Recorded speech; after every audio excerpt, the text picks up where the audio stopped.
Bonjour et bienvenue au Nasdaq pour un nouveau numéro de Newstech Hebdo.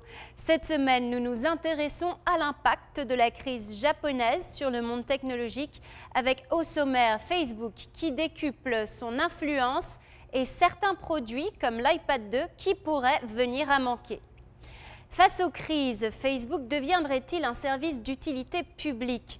On l'a vu avec les révolutions tunisiennes et égyptiennes, le réseau social a été un outil clé pour mobiliser les populations. Avec le tremblement de terre au Japon, Facebook joue encore un rôle central, cette fois en tant qu'outil de recherche et d'espace de solidarité.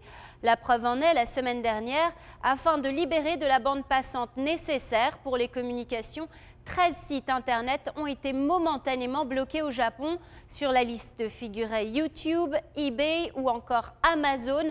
En revanche, Facebook a été plus que jamais utilisé. Pourtant, sur l'archipel, le réseau social est loin d'être numéro 1. Il ne compte que 3 millions d'utilisateurs contre 15 millions pour le réseau social exclusivement japonais Mixi. En période de crise, Facebook est cependant devenu un espace de témoignage, de solidarité et de ralliement autour du peuple japonais. La société créée par Mark Zuckerberg il y a seulement 7 ans confirme son rôle devenu central. Depuis plusieurs années, Facebook s'est d'ailleurs rapproché des associations et des autorités publiques pour leur faire prendre conscience de la force du réseau et de son impact sur les sociétés. Nous vous en parlions la semaine dernière, l'iPad 2 en ce moment bat tous les records de vente alors qu'il vient d'être lancé vendredi 25 mars en France et dans 25 autres pays. Le produit star d'Apple est victime de son succès et de la crise japonaise. Selon le cabinet d'études IHS, cette dernière pourrait créer des problèmes logistiques et des ruptures dans la chaîne d'approvisionnement de l'iPad 2.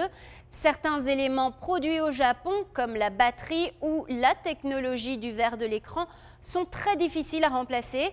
Apple et l'iPad ne seraient pas les seuls à être en difficulté. Certains smartphones de Sony ou la console de Nintendo 3DS pourraient bientôt faire défaut sur les marchés. Newstech Hebdo, c'est tout pour cette semaine. Je vous retrouve le week-end prochain au Nasdaq pour un nouveau point sur l'actualité technologique et Internet avec NYFP.